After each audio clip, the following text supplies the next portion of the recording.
अवधूत चिंतन श्री गुरुदेव दत्त श्री स्वामी समर्थ. देव म्हणतात, बाळा, या ब्रह्मांडाचा नायक तुझ्या सोबत असताना घाबरण्याची आवश्यकता नाही. पुढे पाऊल टाकण्यासाठी प्रयत्न कर, कारण मी सदैव तुझ्या सोबत आहे. तुम्ही ज्या गोष्टींना घाबरला आहात किंवा काही भय असे जे व्याप्त करत आहे तुमच्या मनाला, त्या परिस्थितींमध्ये राहू नका. तर आज मी तुमच्यासाठी मोठा आशीर्वाद, मोठी संधी घेऊन आलो आहे. कदाचित तुम्हाला हे उशीर असे वाटत असेल, पण माझी वेळ योग्य असते. जेव्हा हे तुमच्यापर्यंत येईल तेव्हाच तुम्ही हे ऐकाल आणि तुम्ही पुढे जाऊ शकाल. कधी-कधी तुमच्या भावना अशा ठिकाणी व्यक्त करू नका, जे तुमच्या भावनांना किंमत देत नाही, तुमचं ऐकून घेत नाही किंवा तुमच्यासाठी त्यांचे मन पवित्र नाही. तर माझ्याजवळ तुम्ही ते सर्व काही सांगा. माझ्यासमोर प्रार्थना करा, कारण प्रार्थना ऐकल्या जाते, ती माझ्यापर्यंत पोहोचते. बाळा, जितकी काळजी करतोस ते सर्व काही सोडून दे. तुझ्या संपूर्ण उदरनिर्वाहाची काळजी मी घेत आहे. तुझा भगवंत तुझं पालन पोषण चांगल्या पद्धतीने करू शकतो आणि तू फक्त प्रयत्न करून पुढे जाण्याचा एक पाऊल उचल.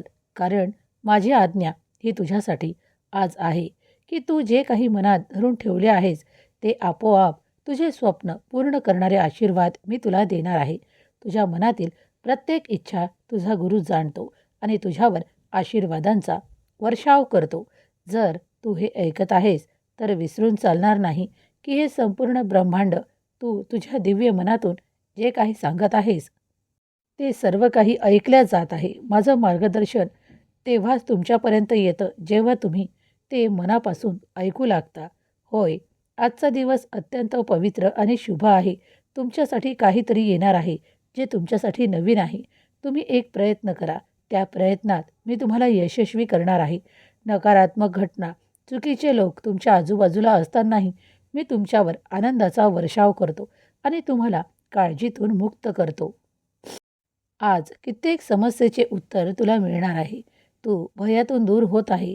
चमत्कार घडवण्यासाठी मी आज हा संदेश तुझ्यापर्यंत पाठवला आहे. कदाचित तुम्हाला असे वाटते की कुणीतरी तुमच्या मागे उभे राहावे. त्यावेळेस देवाला आठवण करा, मला आठवण करा, कारण मी सदैव तुमच्या पाठीशी उभा आहे आणि तुम्हाला मार्गदर्शन करत आहे. तुम्ही थकला आहात, तुम्ही काहीतरी विचार करून असे व्याप्त झाला आहात की काही नकारात्मकता तुमच्या मनात आहे. पण जन्मोजन्मी तुमचा साथ देणारा देव तुमच्या सोबत आहे. तुमच्या सर्व काही दिशा बदलणारे आशीर्वाद घेऊन हा आलेला दिव्य संदेश आहे. देव म्हणतात, बाळा, कर्म करत राहा. सर्व काही करत असताना ते सर्व काही माझ्या चरणाशी सोपवून निश्चिंत व्हा. कुणाचाही तिरस्कार करू नका किंवा कुणाच्याही काहीही बाबतीत बोलू नका. कदाचित तुम्हाला त्यांची आवश्यकता पुढे असणार आहे. मला माहीत आहे, काही लोक तुमच्या जवळपास असतात, पण तुमची मदत करण्याची वेळ आली की ते तिथून कधीही पळ काढतात.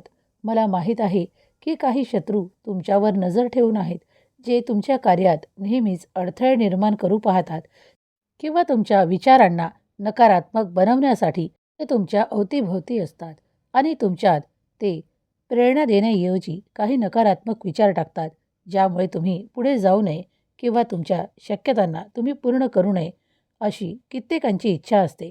पण त्या इच्छेला तुम्हाला हरवायचे आहे आणि चांगल्या विचारांना पुढे आणायचे आहे, कारण मी ते तुमच्या दिशेने पाठवत आहे.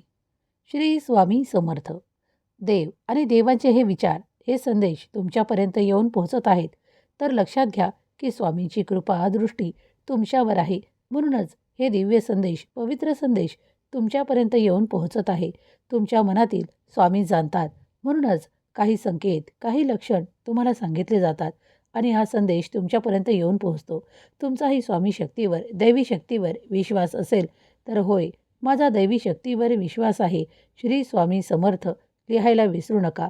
पुढच्या क्षणाला आपल्या मनाप्रमाणे वाटचाल कर, कारण तुझ्या मनातून मी तुझ्या प्रश्नाचे उत्तर देणार आहे. भिऊ नकोस, मी तुझ्या पाठीशी उभा आहे. या माझ्या अभयवचनाला कधीही विसरू नको. परिस्थिती तुम्हाला ते देते, कधी कधी कठीणही देते, कधी सोपेही देते. पण लक्षात घ्या, परिस्थितीला बदलणे कधी कधी तुमच्याही हाती असते. काही निवडा आणि स्वतःचे प्रयत्न करणं सुरू करा, कारण मी सदैव तुमच्या पाठीशी उभा आहे. आयुष्यात डगमगू नका, तर पुढे जाण्याचा ती वाट धरा, ज्यावर तुम्हाला चालून तुमच्या नशिबातले सर्व काही प्राप्त करता येईल.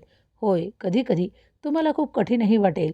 कधीकधी मनात येईल की हे सर्व काही सोडून देऊ, पण हार मानू नका. खंबीरपणे उभे राहा, पाऊले पुढे टाकत राहा, कारण तुम्हाला खूप काही जिंकायचे आहे. इथूनच तुमच्या विजयाची तारीख मी ठरवली आहे. सतत नकारात्मक विचारांमध्ये राहू नका. नकारात्मक विचार हे तुमच्या विचारांना पोखरून काढतात. तुमच्या मनाला शांती देत नाहीत, शांती पोहोचू देत नाहीत. म्हणूनच आज स्वतःवर विश्वास ठेवून आणि तुमच्या भगवंतावर विश्वास ठेवून एक पाऊल पुढे टाकण्यासाठी प्रयत्न करत राहा. तुमच्याजवळ ते सर्व काही आहे. तुमचे नशीब बदलू शकते. तुम्ही पुढे जाऊ शकता. होय, तुम्ही दिव्य आशीर्वादाने परिपूर्ण बाळ आहात. मी तुमची जबाबदारी घेतो, तुम्हाला पुढे नेतो. तुमच्या बंद नशिबाचे द्वारही उघडतो. तुमची नकारात्मकता आज संपून जाणार आहे. तुमच्यात अशी बोलण्याची शक्ती प्राप्त होईल, ज्यामुळे तुम्ही इतरांमध्ये ते सर्व काही प्राप्त कराल, जे तुम्हाला प्राप्त करण्याची दिशा दाखवेल. जितक्या जोमाने तुम्ही पुढे जाऊ शकता, तितकेच तुम्ही स्वतःला पुढे नेऊ शकता. होय, कारण देव सतत तुमच्या सोबत आहेत. जेव्हा जेव्हा तुम्हाला काही निवडायचे आहे, तेव्हा देवावर विश्वास ठेवा आणि निर्णय घ्या. जेव्हा निर्णय तुमचा अचूक ठरणार आहे, दैवी शक्ती सतत तुमच्या अवतीभोवती सकारात्मक विचार देते, सकारात्मक तुमच्या मनात आणते. तेव्हाच निर्णय घ्या. जेव्हा तुम्ही ते स्वीकार कराल, तेव्हा तुम्ही पुढे जाल. तुमच्या शक्यता वाढू लागतील आणि तुम्ही विजयी घोषित व्हाल. जर तुम्हाला तुमचा विजय हवा आहे, तर प्रयत्न देखील करावे लागतील, निर्णय देखील घ्यावे लागतील. आज कोण तुमचा विरोध करत आहे किंवा तुम्हाला कोणत्या गोष्टींचा सामना करावा लागत आहे, लक्षात घ्या. वाईट लोकांचा कधीही सोबत घेऊ नका, कारण वाईटातून वाईटच निर्माण होणार आहे. आणि चांगले लोक जर तुमच्या अवतीभोवती असतील आणि तुमचा विश्वास असेल, तर नेहमीच त्यांचा शोध आणि त्यांची सोबत तुमच्यासाठी अत्यंत आनंदकारक असेल. ती तुमच्या प्रगतीच्या दिशेसाठी अधिक पुढे नेणारी असेल. काही योजना करा, काही नियम बनवा. जीवनात, या ब्रह्मांडात तुम्ही जे काही मागत आहात तेही मिळणार आहे. कुठलीही परिस्थिती तुम्हाला आता अडवू शकत नाही, कारण देव तुमच्यासोबत आहे. जेव्हा देवावर विश्वास अधिक असेल, देव जे काही देत आहेत ते तुम्ही स्वीकार करत असाल, तर आज तुमच्याकडे ते नाते असतील, जे तुमच्यावर प्रेम करतात, जे प्रेमाचा वर्षाव करतात आणि जे तुमच्या सुसंवादासाठी काही वाट पाहत आहेत. त्यांच्याशी सुसंवाद करा, कारण हे सर्व काही भाग्याने, नशिबाने तुम्हाला मिळालेले आहे. तुमच्या भाग्यात दैवी चमत्कार घडणार आहेत. हळूहळू देवाच्या प्रक्रियेवर विश्वास ठेवा, कारण देव ते सर्व काही तुम्हाला मिळवून देणार आहे. जे तुमचे आज स्वप्न आहे, तुमच्या स्वप्न साकार करण्यासाठी देवाला प्रार्थना करा, कारण प्रार्थना देव ऐकतात. तुम्ही जे काही विचार करता त्यात तुमच्यासाठी सकारात्मक विचार करा आणि इतरांसाठीही. तुमचे नाते तुमच्यावर प्रेम, आनंद याचा वर्षाव करू पाहतात, तेव्हा ते स्वीकार करा आणि त्यांनाही परत तेच द्या, कारण ते दिल्याने अधिक वाढत जाते. देव म्हणतात, बाळा, तुमच्या इच्छापूर्तीचा आनंदही तुम्हाला मिळणार आहे. तुमच्या आर्थिक संपन्नतेत वाढ करणारे काहीतरी मार्ग तुम्हाला दाखवला जाणार आहे. चमत्कार घडणार आहे. हा तुमचा खूप मोठा क्षण आहे, ज्यात तुम्ही ते मोठे आनंद प्राप्त करणार आहात. माझ्या शक्तीवर तुमचा विश्वास असल्यास, होय देवा, माझा तुमच्या शक्तीवर संपूर्ण विश्वास आहे. हे संपूर्ण ब्रह्मांड तुझ्यासाठी कार्य करत आहे. तू आज स्वामींच्या संदेशापर्यंत येऊन पोहोचला आहेस, तेव्हा मनातली प्रत्येक इच्छा सांग. ती पूर्ण होणारे आशीर्वाद मिळतील. तुझ्या मनातील ते सर्व सांगून टाक, कारण सर्व काही मिळणार आहे. बाळा, जास्त विचार करणे थांबव. नकारात्मक विचार तुझ्या मनाला पोखरतात, तुला काळजीत घेऊन जातात आणि तुझ्या मनाला अस्वस्थ बनवतात. म्हणूनच आज तू थकल्यासारखा वाटत आहेस. तुझा थकवा दूर होण्यासाठीच मी हा संदेश पाठवला आहे. हे ऐकत असताना तुला ऊर्जेचे प्रमाण अधिक मिळणार आहे. तेव्हा ऊर्जावान राहा. देवाचे, भगवंताचे नामस्मरण केल्याने तुमच्यात ती ऊर्जा प्रबलरित्या कार्य करू लागते. तुमची ऊर्जा सकारात्मक होऊ लागते. तेव्हा तुम्ही हे सर्व काही योग्य पद्धतीने पुढे जाऊ शकता. अध्यात्मात तुला पुढे जायचे आहे, तर देवाचे नामस्मरण करणे आवश्यक आहे. तुम्ही काही वेळ शांततेत घालवावा, कारण एकांतात वेळ घालवल्यास तुमच्या मनातील विचार स्थिर होतात. खूप काही गोंधळ विचार मनात येत नाहीत.